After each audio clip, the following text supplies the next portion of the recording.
you doing there, Big Bubba? All right, guys, it's the first HYROX test of the season. We're just gonna do like a loose, like cut down. Liam's here, Coach Liam, OG, gangster, king of the business, handle his shit, runs it, wants it, takes it. So we're just gonna bang this thing up. I'm gonna start out at like a, let's see here, a 7:30 pace. I'm gonna do 4:30 in between. It's not always gonna be accurate, but down near the end, I may get down to full race pace for the last, couple minutes, but a couple rounds. So we'll see. That's 1 minute.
Walk it out.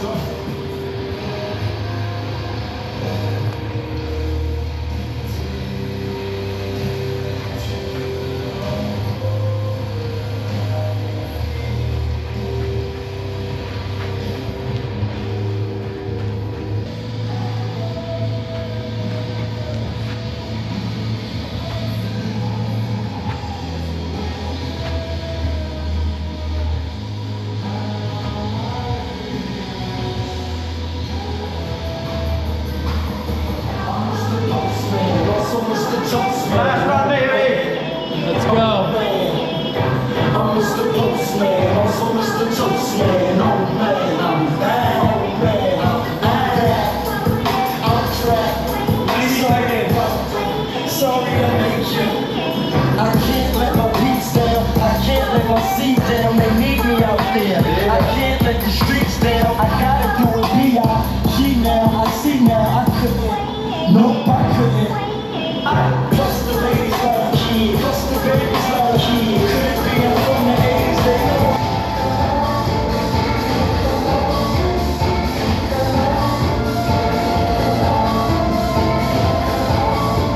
Last 10, let's go. 10, 9.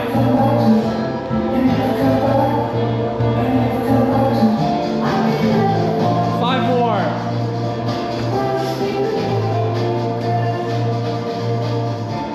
2, 1.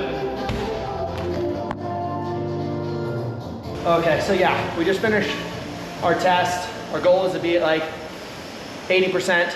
So it wasn't supposed to be like a hard effort, just a fast effort. And I finished in 55:48. Then you had rock zone time. We say 2 minutes on top of that. So it's really like a 57:48 for a tempo effort. And near the end, I was holding, we held 4 minutes on every run, but when we were doing our last treadmill efforts, when we were getting ready for Worlds, we were holding 35 to 38 seconds faster per lap. So usually 38 at the high end. So it was like easily extra 4.5 minutes faster just based off the running. So the stations are all good. Stations are around record pace, unbroken on wall balls, very fast lunge, pretty strong ski, pretty strong row, very fast sleds within like 5 to 10 seconds of record time. So everything's good, smooth, and recovering like really, really fucking fast. So that's the most important thing. I think a lot of people don't get, especially in this level of prep. This isn't a race. I still have to wake up and do like a 3.5 hour bike ride tomorrow. So you have to be really intelligent about how you balance your time and efforts during these days. But good first day back on the track. Thanks to Coach Liam. Could have done without you, Chief. Wow, it's a shout out. Shout out to Strength X2, Hyrox Fuel. I boofed 2 hits before this. Let's go. All right, guys, I'm gonna try what's called the ROG Day Indoor Challenge. It is 5,000 meter run on 10% incline, 5,000 meter ski erg, and then 2,000 meter row. The record's 46 something, 46.19 or something. I'm gonna do this all at under 160 beats per minute.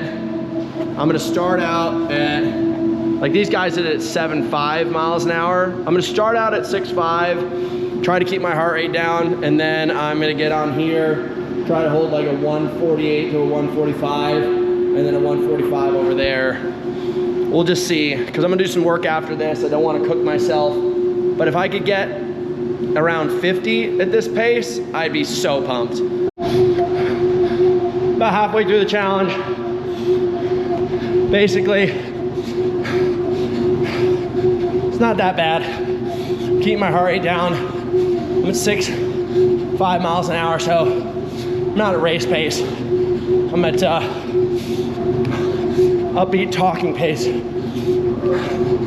But it's more just high cadence, but we'll get it done. I think I'll finish in 29 minutes on the run. All right, update. That's pretty hard. I mean, you can see sweat everywhere. The bike from cooling down and over here. I finished in 54:40 and I kept my heart rate basically at 160 and lower the whole time. Like obviously, if I started cranking and I was able to kind of really push myself, easily I'd take a couple minutes off the run and maybe about a minute off the ski, not a minute off the row. But I think I got 18 something on the ski and then 7:20 on the row. So like 6:40 on the row wouldn't have been super bad, just like pulling it, because I'm a low 6 guy. But I'll just tell you, like, I think that's if I maxed out. I'm not getting a 46. Let's just say I took, for some reason, 2 minutes off the run, which is not that crazy. Now all of a sudden we're at 52. You take a minute off this, you're at 51. You take 40 seconds off that, you're still in the 50s. So I'd have to honestly be 8 minutes faster to match these guys. So that's 4 minutes faster there, maybe even 5, and then half a minute and a half here, a minute and a half there. I don't even know where the fuck these guys are getting that time. That is crazy. Because when I saw them get off the thing, they were doing 12.1 kilometers an hour, which is 7.5, and I was running at 6.5. So that doesn't make any sense. That would mean that these guys were doing like the math doesn't fucking add up. All right. All right, guys, I know I haven't turned this on in a while, but Azar. What's up? Abu Sam. Abu Douglas. We're gonna go take on a ridiculously sick bike ride. He's in town, so I was like, the sun has just come back out. We gotta do it big. We both got some hybrid fuel in the bottles and about 4 gels on us. We're gonna try to crank through this circle of Malibu in 2.5 hours. He's on the old Canyon and I'm on the majestic hardtail. So I'll see you guys and I'll let you know what it looks like on the way through. All right, top of the first peak. Looking pretty good. Heart rate still pretty low for a big climb like that. 6 miles in. And now we're gonna go over the pass. Yesterday's big double session isn't even really hitting me that hard. But I definitely gotta take it easy. I'm gonna take it easy, baby. I'm gonna try to have a lighter double threshold workout tomorrow. Get my reps and my repetitions. I should shred the gnar, dude. Feel pretty good about it. But yeah, boys make the noise. Let's roll. you can see behind us, the mountains have flooded so much that basically they got tractors out here and they're trying to fix them, dig them out. Austin's already gotten one flat. We don't have any more tubes, so if he doesn't make it now, we'll never make it. We're gonna see if we can make it down this hill in the next 15-20 minutes and then make it back to the house in 2 hours 15 total. All right, here we go, boys. I don't know if you could tell, but we're at 1:58:30. We want to get up there in the most ideal situation. My record's 25:40 up this thing. If we could get up in under 35 minutes without pushing that hard, we're in good shape. So we have basically, I'm aiming for 33. 33, let's go. Beast mode. All right, guys, we just finished our big bike ride, and now we're gonna do the He-Man test, 50-pound pull-ups. You have to hit 15 to pass. Austin Azar, the toughest man in Canada. Let's go. Here we go. All right, brother, come on.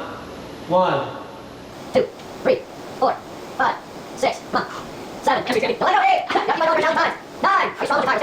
Wait. 10. All right. Now I have to. Hamstring guy, that's tough, dude. You gotta do 15. Yeah, dude, that I think is a good bike. I have a pull-up bar that I pass, and I'll hit 20. Monstrous hamstring cramp. This is immediately after a 32-mile ride. And, oh shit, he's going fast. Yeah. Oh! Oh, wait. Nice. Oh shit. It's gonna go fast. Come on. Go on, 15, let's go. Let's go. Nice work, dude. Oh. Jeez. Dude, your speed doing some of those reps is impressive. Yeah, dude, you only have so much time. I was going kind of slow on the first one. Woo! Well done. Let's go. Yo! Sorry. When you have this immense amount of beauty, sometimes you just need to let it out. It gets trapped inside me, I have to shake it out. But enough about me, let's talk about this. Oh, yeah! So I've been talking about getting a fancy bike for a long time, and this is like a whole long story, so I'm just gonna read it off. If you don't want, you can skip, just like, subscribe, comment, get to the next episode. Basically, Kyle and I were talking about doing Ironmans and doing all these big missions, and Kyle's like really built himself up, and Kid Koki, stacking days, you guys know what I'm talking about. He's gotten like some clout now. He's doing some big shit. He was able to get on the horn with Ventum, and he was like, hey, will you guys support me on doing my Ironman? So he rode a Ventum bike in his Ironman, and he absolutely murdered it. He did a 4:59 bike, which is insanely fast. He's obviously fit, but it's a sick bike, definitely helped. I couldn't make it. And over time, they were like, yeah, we'll send you an Ironman bike, tri-bike. And I was like, guys, I really just am not in that position. I still got so much stuff going on that's like more, like Malibu is not really a triathlon bike town. Like obviously PCH is awesome for it, but I was like, if I can get a road bike and I can train on it this season, I'm still the kind of guy that can get like 5 to 10 hours of big bikes a week. And I love it. Like it just makes me happy. So they hooked me up with a bike. Admittedly, like I will tell you guys, I have always bought the cheapest bikes, road bikes specifically possible, because I just work the fuck out of them. I don't really care. I'm not there for speed. I'm just there for work. I've spent money on like really expensive mountain bikes because I'll admit like mountain biking to me at the time was different because I was just like, yeah, like I don't want to be crunching over rocks and stuff like that, just beating my ass to death. And I would spend the money on the mountain bikes. But I have gotten on some really nice road bikes in my day, and you know there's a difference. So this is the start of my journey for basically the remainder of the off season, probably all the way up until World, of me cranking miles. And I'm gonna do like a little bit of an unboxing thing, but here's the box. The one thing that I will tell you guys to start is this thing weighs nothing. Like I just picked it up like nothing. Obviously I'm jacked, but it weighs nothing. So I'm gonna be so impressed to see what kind of bike I have in there and how light it's gonna be. I don't even know the color. So we'll see you guys in a second. It is the Ventum test ride. This is called the NS1. I told you guys about the unboxing. Everything's set up. Got about 100 grams of carbs of hybrid fuel in there. And I'm gonna grab about another 120 over here. It's a 3-hour ride. So if you do the math on that, we're looking around 220, 240 That's about 80 grams of carbs per hour. We might stop somewhere along the way to grab a little bit of snacks. Oh, I got an SIS fuel. I've got these over here. So we're packed. We're packed and stacked. Overall wild day. Closing in. Gears still aren't working, so this has been between the biggest gear in front, the big gear in front, and just stomping pedals and not having any of the bottom end of my gears in the back. So it is a thigh burner. Perfect for Thanksgiving. Metabolic meltdown, baby.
Yeah, bud? Good, you look fucking smooth. Yeah, good. You feel good? Thank you.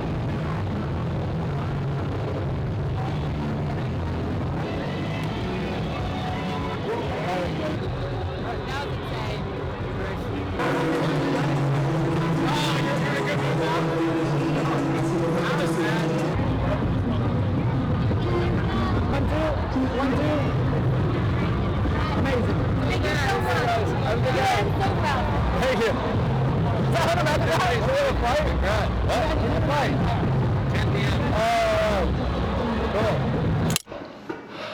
What's up, guys?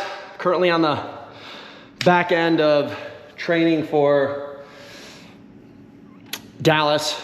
Everything kind of worked out the way I wanted it to. Felt very fit. Really just been focusing on base training. I kind of showed you guys that. There has been some very low level tempo type stuff, but mostly, as you can see, I'm in the gym moving weight, climbing mountains. Biggest suggestion I could say to you guys is like, I think you guys are doing too much. Myself, I can kind of get into it. It's like if you're doing 10 different things, you've got 10 different reasons to not be excellent. You do one thing, you do it a lot. Two things, you do it a lot. You can get very, very good at them. You know, Bruce Lee, one punch 1,000 times rather than 1,000 punch one times. Like, you know, whatever, kicks. So for you guys, I think just taking this lesson, damn, look how big Daddy's legs are. Taking this lesson of just understanding what to do and when to do it is really important. Like our training at house training, we try to get these people. I had this guy who signed up for our one-on-one coaching the other day. He was so livid when we gave him his first week of training about how we were trying to give him just some easy training. And then, you know, if you think about it, I looked at his test scores and everything. Guy was in such bad shape, he couldn't even do the endurance. He wants to do all these freaky things when he can't even do the baseline work, which is gonna allow you to do the freaky things. So if you think about it, like yesterday, I went for a 2-hour bike ride so slow. If you looked at my Strava, people would be like, ugh, that's so lame, you're never gonna make it. But you just gotta go slow to go fast. It's just stupid shit. And, you know, walking away from Dallas, I can tell you this much. I did so little to be ready for the race that I wasn't exhausted when I got there. I wasn't overwhelmed. When I touched the sleds, I had been lifting so much weight outside of sleds that it wasn't even heavy. When I grabbed the rope, I had been doing so much upper body pull strength that it wasn't heavy. And instead of when I was leading up to World Championships like 6 months ago, I was just trying to do it and trying to do it and trying to do it. And I kind of was just like riding a bike with flat tires. Like what really pumps up your tires is a huge engine and a robust amount of strength. So I don't know, like after doing this for so many years, I just keep on recognizing every single time I try to get off of True North, back to the basics always. The Russians figured this out, that GPP, even for very specific sports, was so incredibly important so that they could actually hold the intensity that was necessary when they were really gonna push. Rather than being exhausted by intensity all the time, they allowed all the intensity to show up when it was game day rather than training days. So I think all of you guys posting these kind of like hybrid reels of you doing track workouts that are, you know, mildly fast means nothing. Like, I don't think you see the Kenyans posting videos of their long distance slow stuff because it's not sexy, but it's what wins. And I don't think that the Olympic lifters show you videos of just them doing tons of prep work for like 60 minutes before the 3 major lifts that they do, or sets that they do, that really pushes it. And that's what a lot of people just don't get it. So in closing for this episode, I hope that this lazy, slow, easy training inspires you guys to take a chill pill. Thanks for tuning in. Catch you guys next episode.